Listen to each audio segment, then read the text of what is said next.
Hi, I guess people who are watching, we are documenting very quickly our journey of building some software businesses. I look very small on this couch compared to the disproportionately small torso compared to my legs. So should we do super quick intros? Yeah. As you're the person we've come to visit, My name is Braden, co-founder of Dealer Search AI. We eliminate 100% of missed calls for car dealerships using voice agents. amazing. You almost said founder, like almost. I do that sometimes where I Yeah, say co-founder. co-founder.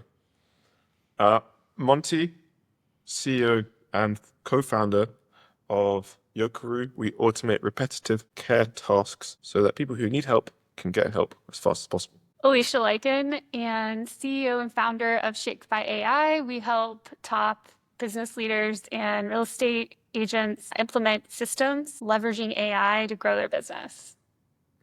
Amazing. So we will come to visit Braden today or over this last couple of weeks because we think it's super important to spend time with people who are doing the same thing to fast track what we're trying to do. So I'd love to hear from you guys about how you're finding running a business when you spend more time with people who are also running businesses and who are also in the same boat. How is actually creating a community around this helping you do your thing? You want to start? Yeah, so I think it's super important. I think the most innovation happens through collaboration. So being able to share ideas, iterate, you just get there so much faster than when you're on your own and you're kind of in it and stuck and you get kind of siloed into one direction or another. Being able to iterate quickly and speed is king. So being able to get to market, even if it's not working well, fix things, just keep moving, keep that momentum. And there is so much happening in this space right now. So the faster you can step on the gas and shift that into fifth gear, the faster you're going to go and get to where you want to be. So true. Yeah. We met at a SaaS Academy Yeah. in San Diego, and we actually have known each other for, I keep saying, like 4 hours Yeah. before Monty here moved in with me. Do you want to share the story real quick? Sure. Yeah. So we're building very similar companies using AI agents, and we just connected over dinner a couple times, and we probably talked for 3 hours max in person over the course of 2 days. And there was just a lot of alignment. So Monty, you called me and you're like, "Hey, do you live by yourself?" I'm like, "Yeah, I do." And he goes, "Cool. Do you want to change that? Can I move in with you for a month?" Sure. Let's do that. And actually, it's been the best, 4 or 5 days ever so far. Like I'm just loving it. sharing all the knowledge, eating or feeding off each other's wins, eating good food, having good conversations, and I think that's really important. And then Alicia, obviously, you drove up here to spend some time with us. And Devin, another guy from SaaS Academy, just visited here as well. Yeah. And the crazy thing was I'm new to SaaS Academy, but there were probably 200 people at this event and we found each other and like 3 or 4 of us were building AI first businesses. And so it's just amazing to connect and be like, you get it, and you're in this and we're navigating a lot of the same problems. So I think that's just been really special about getting us all together. And you've been living in a van. Yeah. As well. Yeah. This is too good to miss out. Yeah, I'm building my startup out of a van. I've really enjoyed the freedom and being able to be mobile and be able to do things like this. It opens doors. And yeah, I don't know. Yeah, there's like these tiers of digital nomad. And you're at the top. And you're at the top. You're like queen digital nomad. You hear of these like companies getting started out of a garage, like Amazon, Apple. That's like, but what if you get started out of a van? Like, how big is it going to be then? Yeah. Like, I'm gonna start it out of a tent, a one-person tent, and see what happens. Out of a box. Gonna move, and we'll move to a box. Yeah. I mean, everyone loves a good story, right? So, yeah. It's gonna be chapter 1 of the autobiography. Yeah. From van to penthouse. Well, you're from the UK and I'm trying to say UK is like van. building your business. So tell us about that. Exactly. Yeah. So me and my older brother started our business about 4.5, 5 years ago when COVID started. And we didn't want to be in London because London had shut down completely. So we booked flights to go to Turkey for a weekend. And we thought we'd go to Turkey for a weekend, see what it's like, to see if we could work remote, just scope it out. As soon as we arrived, we found out that all the flights returning back to London were getting cancelled. Sure. So we landed there with the expectation of being there for a short amount of time. And then suddenly we found out we were at this decision point of what do we do? Do we go back to London on the next flight, or do we stay there for an indefinite amount of time and get stranded? So my brother picked up his phone, called his girlfriend at the time, said, "Hey babe, I really love you, but I'm not coming home." And we moved to Turkey for the next 3.5 months. That's crazy. So then we stayed there, and over the next 3.5 months, Turkey started to shut down because of COVID. And then we couldn't go back to London. We didn't want to stay in Turkey. So then we looked at flights, and the only place we could go, really, which wasn't being shut down, was Kenya. So we went on some flights and ended up arriving in Nairobi, and I moved to the coast, and I lived on the coast for about 18 months, all the whole time working every day on on the SaaS business. And so the whole process has very much been, because we managed to go through the hardest point, which is like 0 to 10 MRR. We managed to do that while we were living on a tropical island in northern Kenya near Somalia, like right on that border. Because we could do that, and there were days where we lost internet for 2-3 days. That's crazy. I lose it for 2 minutes and I'm freaking out. So because we managed to do that, we're like, okay, it's very possible for us to now go and do this, but in other places in the world, which is why I've been traveling so much and exploring. What has been the biggest thing that stood out to you? Or the best place, I guess, in terms of business and the connections? Like, what have you learned through the process of traveling? That I left going to America off my list of things to do for a very long time. I only came to America the first time when I was 28. I'm 29 now. And so I left it really, really long because I thought America wouldn't be the place where all this would happen. And as soon as I came to the SaaS Academy courses, I realized that it is being around other founders and other people who are doing the same thing. So I'd say all of the conferences I've been to in the States, which is the only reason I've actually been to the States at all, and Kelowna, my shit, are the top reasons, the top places that I've seen have made the biggest impact in terms of doing a business. Yeah. Wow. That's awesome. I agree with you. Even though I lived here and moved across the country to Kelowna 3 years ago, the people and the connections, like you met 2 entrepreneurs yesterday that we actually ran into this morning, met 2 other people out the other night building finance software companies, which I want to introduce you to. And the hikes, like it's incredible. There's nothing like it. Yeah. I was joking. I said to Brandon that I haven't met someone who doesn't own their own business. Here. Yeah. Yeah. I don't think I have a single friend that's not self-employed either. Yeah. Like even their spouse, I have to actually think. I think I found one the other night. I tried to put a list together, but they just don't exist. Yeah. It's actually such an amazing place. So as we look forward, what are some of the things you're most excited for? You have traction, you have insights into the market that many people don't. You have community around you now. What are you most excited for the next couple of months, next 6 months? Good question.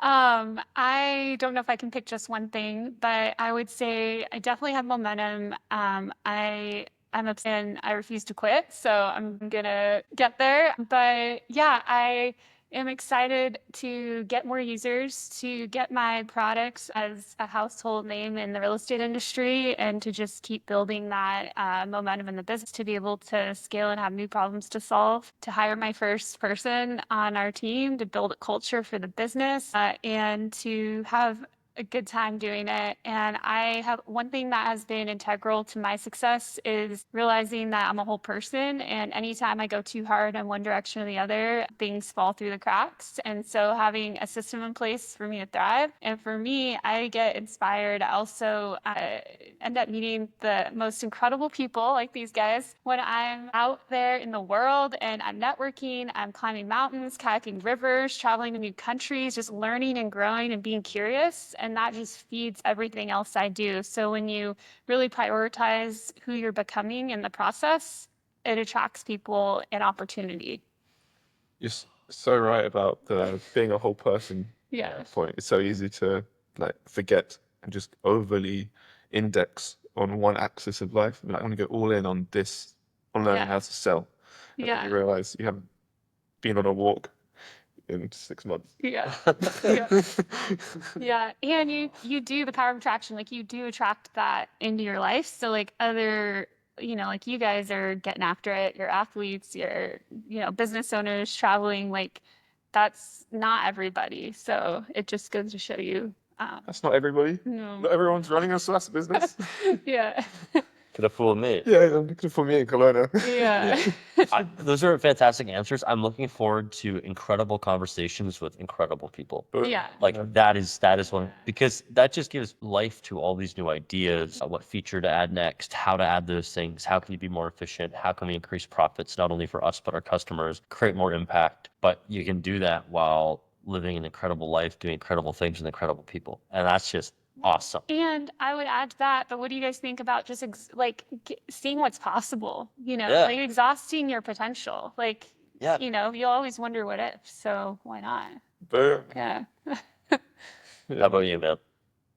Yeah, I think just the friendships for me is really about the people around me. I think I'm past, and I'm not sure if this is premature to say, but I'm just past the cusp of sleepless nights about cash flow. I don't know if it ever has. I'm not sure. Maybe I'm Just more zeros every time. But I don't know. It's been 5 years, and it's been very much a solo journey. Me and my brother, and we have some people in the team, but it's very much been a solo journey in terms of community. And I'm really enjoying. We wake up at the moment, and all we're talking about when we're making our breakfast, when we're making our protein shakes, or we're having our steaks, is just business. And I love falling in love more not with business as something that is an enjoyable mind puzzle, Yep. a brain problem, rather than it being something that's almost has to be done to be able to sustain yourself and to be able to live. Once you can live a little bit more, then it becomes this enjoyable of, oh, we can have these conversations and we can figure things out. And I'm finding that transition really enjoyable. Yeah, well, and I'm curious what you guys think about this, but unlearning kind of some of the ways that we're traditionally taught what success is, just like those beliefs, and kind of forming that, and then other people are on that journey with you and actually living that out. Yeah. You go for this one. Yeah. Yeah, we talk about this a lot. It's like, these beliefs that people have, and like all these ways of how humans operate is just based on beliefs that they were taught or they bought into. But like you can unlearn all of that stuff. So like when I was younger, I not necessarily was taught by my parents. They never talked like this, but like friends at school, like growing up in kindergarten all the way through high. Oh, rich people are really bad. They steal money from people. Well, no, they create value in the world. People buy like products, gas, transportation, food, entertainment. This is all value creation, and that's why we don't have to get into the whole capitalistic thing, but there's power to that. And so you can unlearn all these old beliefs and help move yourself forward so much. What you think about money, what you think about relationships, what values you live by, all of these things, negative words that you say to yourself. I mean, people are trapped inside of this way of thinking and how they operate, and it's pretty cool if you can break out of that. Yeah, I completely agree. It's like I didn't realize, I think that's one of the best things about being in a community of people, is that you get to have a mirror to see what values and beliefs you're holding on to and whether or not they're actually serving like me or us. Yeah, this process for me tends to be as much about learning, like remembering frameworks and turning up and doing the discipline, as it is about consistently revisiting parts of my psyche over and over and over again and being like, oh, that's actually not true. That actually doesn't help me in the way that I'm trying to get towards in life anyway. And letting go of all of that background noise. Yeah. Yeah, I agree. Yeah. Well, another thing too, we've all moved around a bit. I have recently. You have. You're still moving. This is always moving. This is technically my home. Now he's home. He's home. Yeah, and I think we're home. Home is where you park it. So I think for me, I moved quite a bit too. And I found myself in a position when I started building my company where I was really alone. And I think a lot of people can relate to that. I know we've talked about that. And you just not having that peer community, this, people who are kind of like that relatability, and also just that support and conversations that aren't happening. And I had a moment last year where I was like, just kind of took a solid, deep look at my life. And I realized I didn't want to become like anyone I was surrounding myself with. I want to surround myself with people who I desire to be more like, whether that's personally, professionally, And I made a big move, and that was one of the best things that I've ever done. And my business has just taken off ever since I made that commitment. But those choices can be really difficult. But I think a lot of growth happens in us when we take those leaps of faith and we commit and we just go for it. And you never know who's waiting to meet you on the other side of that. So, anyway, so if you're considering making a move like that and you're kind of taking stock of your life and you're not exactly where you want to be, consider moving. Then quit your job. Yeah. Yes. Yeah, we met a gentleman the other day building this finance SaaS company. He's like in his 20s, and he just quit his job actually as of Monday. So tomorrow, Yeah. he will finally be self-employed. They're doing 10K MRR. They've got 150 customers. Wow. They're gonna raise prices soon. Yeah. And he's like, I almost messaged him yesterday. He messaged me first, but I told him, I'm like, man, this is like the feeling that entrepreneurs want to go back to. It's this like Yeah. crazy energy, this experience of like, wow, I quit my job. Yeah. Now it's up to me to eat what I kill. Yeah. And it's now he's going to experience that. And I'm jealous because I've been on this entrepreneur journey for 10 years now Yeah, you of being self-employed. But like, I wish I could go back to that. Yeah. And I think, It's raw. yeah, and almost everybody I've talked to that have exited, whether it's they've exited for 10 million or even 3 million or 20 million or 200 million, they all say that they wish they could go back to that feeling because it's the process of chasing the thing that you want, not actually getting the thing that you want. Yeah. Yeah, I'd agree. Yeah. Yeah. I can't wait to see what that's like someday to Yeah, have like perspective. we're feeling it. We're feeling it right now. I think though. we're in it. Yeah, we're in it right now. This is it. Yeah, this is it. Like this is what I'm talking about, right? Yeah. Yeah. Yeah, that's awesome. Yeah.